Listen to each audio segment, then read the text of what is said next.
Good morning. Happy Wednesday. It's 7:30. Welcome to Breakfast with Bridgett. I'm your host, Bridgett Ellison, on this February 21st, 2024. I hope you're keeping warm out there. We have what we call like another rinse and repeat kind of day. Meteorologist Candace Campos is standing by in the Pinpoint Weather Center. And Candace, a nice cool start this morning. Some people cold though. Temperatures right now are in the mid 80s. Am I getting stuck again? It's a little glitchy. Why is it? Yeah. Maybe that's why, Michelle. You're right. Can you hear me at least? Yeah. Okay, let's take it to the graphics so you don't have to see me voguing again like I did one time with Crystal Moyer while she was filling in for you. It's going to be a beautiful day across Central Florida right now. We're in the upper 40s, for instance, in Cape Canaveral. It's a nice day, and yes, it's kind of a rinse and repeat. But just the weather is just going to be so nice. Right now, though, it feels like the mid 40s. Area-wide, though, we are waking up into the 30s and 40s. Temperatures are going to be feeling really nice throughout the day as we continue to climb to near 70. Now, we do have a little bit of a breeze in place, which is why the feels like temperatures is still a few degrees colder than the actual temperature. But throughout the day, you can see I stopped the clock by about 3 o'clock in the afternoon, and that's where we could see kind of the strongest winds between 10 to 15 miles per hour. We could get some gusts upwards about 20 to 25 today. So a breezy, comfortable, pleasant day as temperatures will continue to warm, still below average. I just love this little backdrop here, the little bubbles blowing in the wind. It's just going to be a nice day. The breeze out of the north, about 10 to 15 throughout the day. We will continue to climb to near 70. Our average for this time of the year is more like the mid to low 70s, so we're still below average for this time of the year. And then later on tonight, another drop in those temperatures, clear skies, another nice chilly night, not as cold as this morning or the day before, but certainly another jacket worthy kind of morning tomorrow. And as we look here at the clouds and rain forecast, we're going to have a steady, nice 2 days today and into your Thursday, all thanks to that big ridge of high pressure that will remain in control for, again, till Thursday. Then that ridge will break down, gets nudged out to the south and east, making way for our next cold front. This one won't be bringing a drastic drop in temperatures, reinforcing this really nice weather pattern. Ahead of the front, a little ribbon of moisture, nothing compared to what we dealt with over the weekend. Rain be about 30 to 50% there as that front makes its way through, clearing. And then look what you can expect as we head into early Saturday. The sky is clear and temperatures will be dropping pretty nice. So as we take you here throughout the next 7 days, temperatures will still be in the mid 70s throughout Friday. It will be even windier than the weather today on Friday, upwards about 30 mile per hour wind gusts. So if you're planning on heading out to the beach or on the boat the next couple days, not ideal, but the weather will be cooperating really nicely as we head into your weekend. The winds will die down, the skies will clear, looking good. Now, by the way, the extended forecast after about Tuesday, I really didn't have much time to talk about it on News 6 Mornings. Bless you, Michelle. We are going to be seeing more spring-like temperatures. We could start getting more into the stretch of 80s. So that's always kind of poses the question of, is this going to be kind of the last little stretch of winter weather? We're getting close. As we start heading into March, it gets a little more dicey on those cold fronts. So we could maybe get another cold front here or there into the month of March, but these nice long stretches of real comfortable weather, they're far and few in between as we start moving into March and April. Yeah, you have to enjoy it in the moment here. So we'll savor it. It's a nice stretch here. This is going to be a nice weekend. If you had things that you wanted to get done outside, you wanted to go, strawberry picking, you wanted to go to the playgrounds, you wanted to do the parks, you wanted to, visit something outside, this will be the weekend that you can make up for it after the really wet, soggy weekend we had last weekend. Beautiful, beautiful. Well, thank you, Candace. Of course. We'll see you a little later. Bye. Bye. Well, we have a few news stories, and then we have a very special interview coming up with one of our News 6 family members, and she has just a great story of, hope and positivity in the fight against breast cancer. Plus, we'll talk about some new technology that's giving people hope in the process of treatment and some of those side effects that come along with it. But first, I want to tell you about a big fire on Colonial Drive early this morning. A car dealership caught on fire. A few vehicles have been damaged at Orlando Dodge on West Colonial. They don't know what started the fire, But firefighters say that no one was hurt. So we'll keep you updated on that on clickorlando.com. And we'll have more at noon, hopefully, on what all happened out there at the Orlando Dodge dealership on West Colonial. And we have a follow-up story. This one's coming from Emily McLeod, that crime alert we told you about in Winter Park, where there were some people going through the neighborhood sort of posing as like landscapers or, service teams, but they were doing some burglaries. So apparently there have been a few more incidents. Here's Emily with more. Less than a month after Winter Park police issued a crime alert for 8 residential burglaries, another 5 burglaries have taken place throughout the city. I think the only thing that we're seeing that we could probably prevent and work on is a lot of the residents appear to be vacant from an outsider coming in. There isn't proper lighting. There's packages piling up in the front door. Garbage cans aren't being taken in for a day or two. So from an outsider looking in, an opportunist person that's looking to commit a crime, it appears that there's nobody home. And that's what they're targeting. Deputy Chief of the Winter Park Police Department, Lisa Supat, says they're encouraging residents to call in any suspicious activity. We're kind of cautious on what information to release because right now a lot of the residents, what we're seeing is they have tunnel vision. They're very focused on the past crime spree that we spoke of. Those suspects we do not believe are involved in the recent residential burglaries. So we want people calling in suspicious activity, but not necessarily just focusing on a particular group or person. Do you believe any of the burglaries that have happened in February could be connected? Right now, it appears that the most recent burglaries are not connected to the crime spree that we had in January. The most recent break-in happening on Sunday in the Winsong neighborhood. We spoke to one neighbor who says he's doubling down on home security. The most recent burglary happening here in the Winsong neighborhood on Sunday. We spoke to one man and he tells us he's doubling down on his home security system. It's extremely frustrating to see this happen again and again and again. And we are doing everything we can to stop this, but so far the police have not been able to stop it. We have not been able to stop it, but we need to up things. Right now, again, I'll emphasize this because I'm going to be changing this myself today, and that is we have an alarm system inside our home. It will now occur outside of our home. I want my neighbors to become irritated with me if my alarm goes off. Not in a bad way, in a good way, irritated to me so that they have to do something quickly. We asked police about any suspect information or solid leads for the January and February investigations. They tell us those are still open and active and that there are no further details that can be released at this time. As soon as we get more details, we'll bring them to you on air and online at clickorlando.com. For now, reporting in Winter Park, I'm Emily McLeod, Getting Results News 6. All right, so we'll keep following up on that and let you know. And now to our very special guest this morning, we have Raquel Georgio with us, and she is one of whom we call our News 6 Chicks gang. I think you came up with that, Raquel. Oh, and we also have Dr. Rostaffer, who is her doctor, and we're basically just really wanting to build awareness. Dr. Rostaffer, thank you for being here also this morning. My pleasure. And Raquel, I want to start with you and this journey that you have been through because, you and I, you were here when I first got here 14 years ago, and your background is in news, and you know that we have good stories to tell and bad stories to tell, but you're a positive person in general. So what has this journey been like for you to go through a cancer diagnosis and all these treatments? Because I feel like you've been so positive. Oh, thank you. I tried to be. I can't lie. It wasn't always a fun time. When we thought of the diagnosis, I don't want to die. I don't want to get sit out on life. That was a big one, like sitting out and getting treatment.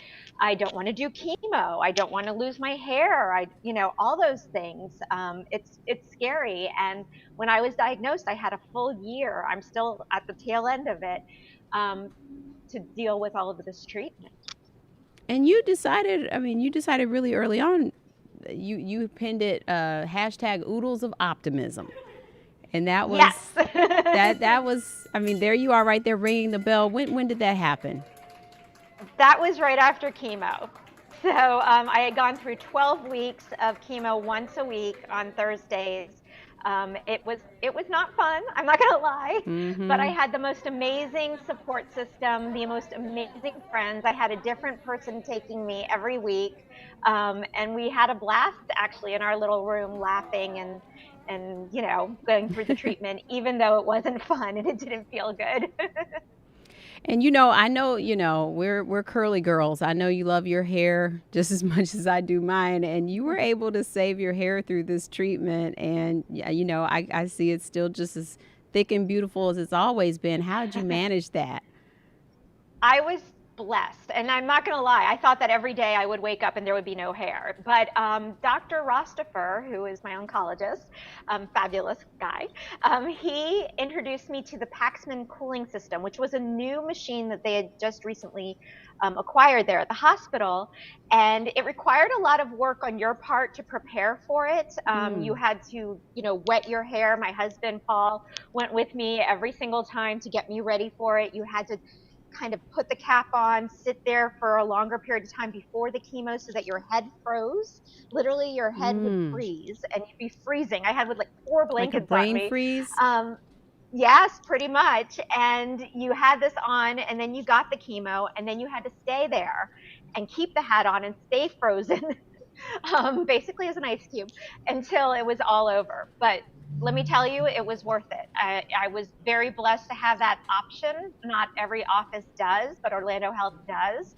And yes, I am so grateful. I lost maybe a few strands, but it was good. I was just one of the lucky ones. And yeah, So now you said you have 2 treatments left. So do you do this device on those next 2 treatments? Like how many more times would you need to use that, or are you done? I am done with that. I actually only used it during the chemotherapy stage. Okay. So that was 12 weeks. I'm also getting a drug that I've been getting for the past year, which is every 3 weeks as an infusion. And I only have 2 more left, and I'm very Hooray! excited.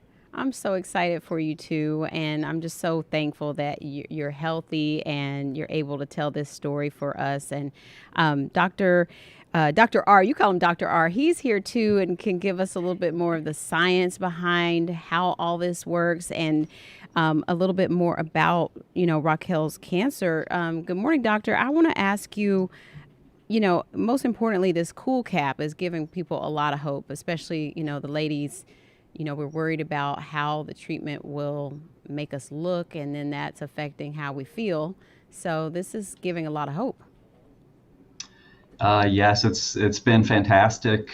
We started piloting this program about a year ago now. We had one machine, and we wanted to see was there demand for it, and how is it going to work, and just working out logistics of using it. And it's been an overwhelming success. People have loved it pretty well from day one, and the demand is very high, and we've actually opened this up to all of our other locations as well. So I think all of our other locations have at least one machine, and we're talking about how to expand it further. That's awesome. And can you tell us a little more about the particular, cancer case that Raquel, went through? Mhm. Because we talked about the HER2 positive, and there's so many things Yes. when you take into this, but like Rock didn't have the BRCA gene. So some people have the BRCA gene that plays into it, but Yes. like she had no history of this and you caught it early, right? So can you tell us more about her case and just what went into that? Yeah, so we talk all the time about routine screening to detect early breast cancers, and the importance of that we just cannot overstate. Um, if we see somebody who has a palpable mass, they or one of their doctors or somebody detects it on an examination, it's much more likely to be a larger cancer or more advanced by the time we get to it. So, you know, as annoying as mammograms can be to do every year or so, the early times that we find these cancers, most of the time we find them before they are even noticeable, like before they can be felt. And that makes it much less likely that somebody's going to have a bad outcome whenever they have the cancer. So for Raquel's cancer in particular, there were a lot of features about it that were extremely common. We test cancers for 3 major markers that can impact how we treat them: estrogen receptor, progesterone receptor, and HER2. Hers was ERPR positive, estrogen and progesterone receptor positive, and HER2 was also positive, which makes this a little bit less common cancer. HER2 positive cancers are about 15 to 20% of cases, but they do have a higher likelihood of recurrence, which is why we end up treating a lot more of these types of cancers with chemotherapy and antibodies, like what Raquel had. And I would like to venture to say that, you know, her positivity also plays a role in treating Yes. patients, that you know, that positive outlook. So what can you say to speak to that? Oh boy, there is no question about it. Um, you know, when somebody goes into this overwhelming, terrible diagnosis and they know that they're going to do well, they do.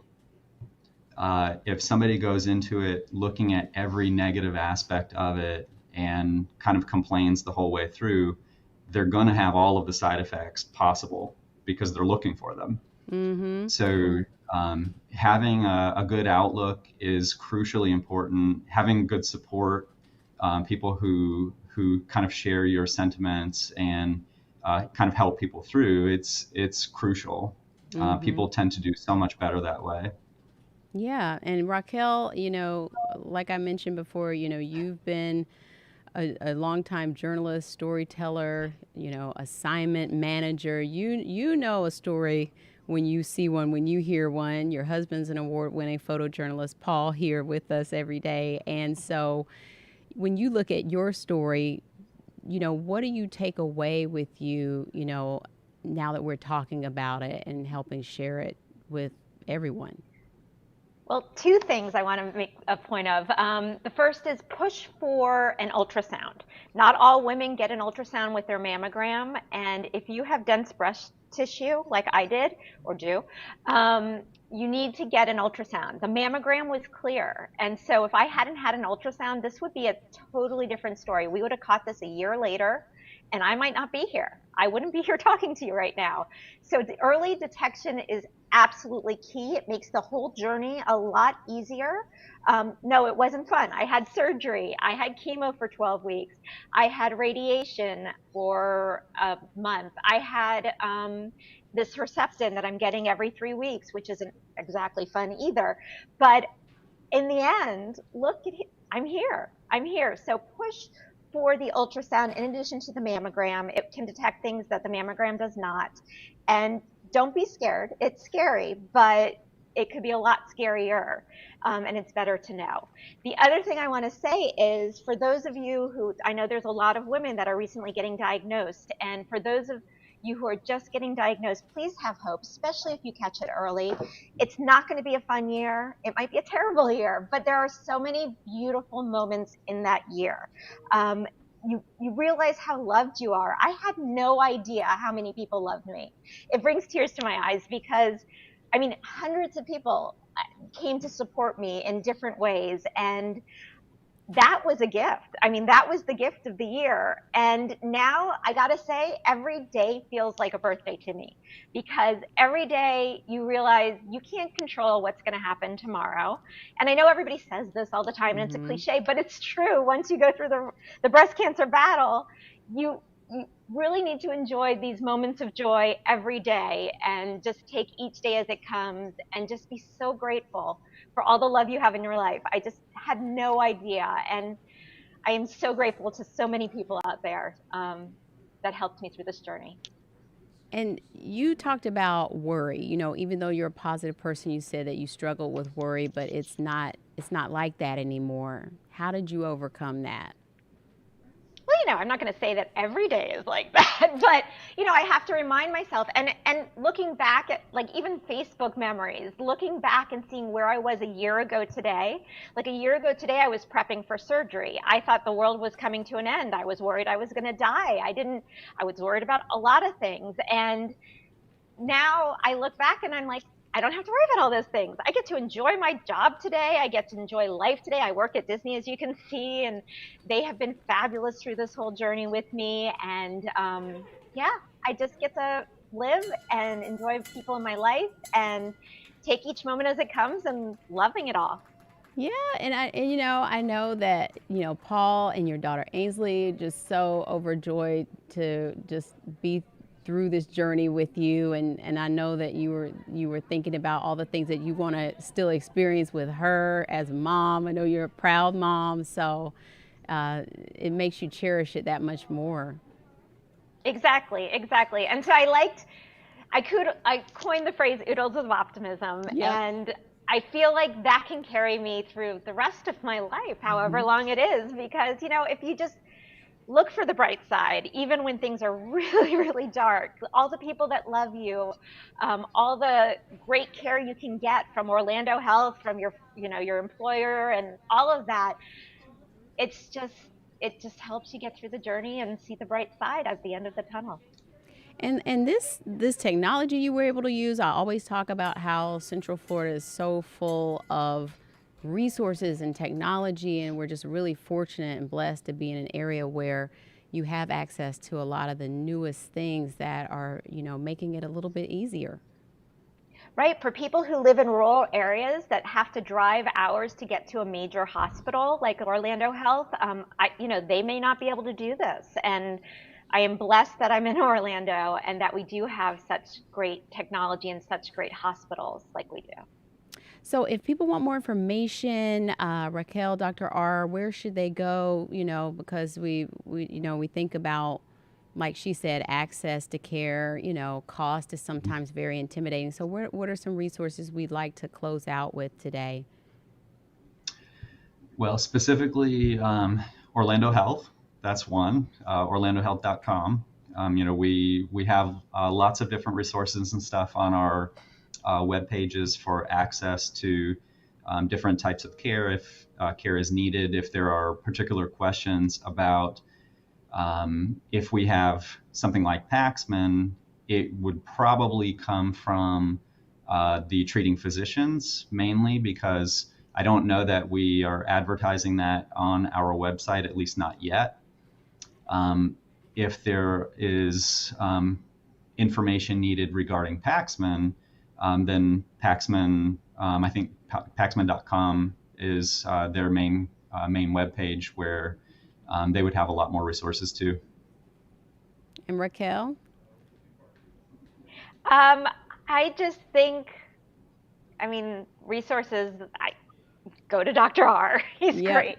Orlando Health, Dr. R, Yeah, come to me. There's lots of stuff on, yeah, come to him. He'll be very busy. There's lots of resources online, but yes, go to the best doctors that you can find. And I think I did. Yes, you did. I'm so happy to hear this good news this morning, and thank you for sharing the story, Raquel. And Dr. R, thank you for joining us. And like she said, early detection is key. You don't have to wait for a certain age either. Talk to your doctor, get the mammogram, and get the ultrasound, right, Raquel? And you said that, this is something that you need to ask for, because maybe it might not be just offered right away, even though it probably should be both exams. Correct. And self-exams.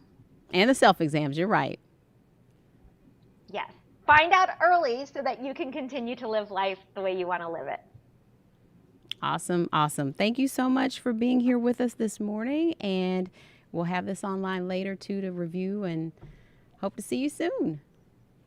Sounds great. Thank you, Bridgett, for having me. Thanks, Raquel. See you soon. Bye, Dr. R. Thank you. Have a great day. See you soon. All righty. Well, that's going to do it for us this morning, and we want to tell you to check out our pins page, because we have some very lovely friends over there on the Pennant page. And we talked about the Dolly Parton special that is on tonight on News 6. So check that out at 9 o'clock. And there's our own Dolly Parton, Miss Lucy Bell there. So if you have some cute pictures, pin them on clickorlando.com or go on our News 6 app and pin them. But that'll do it for us this morning. We'll see you back here at 7:30 for more Breakfast with Bridgett on Thursday. Take care. Have a good day.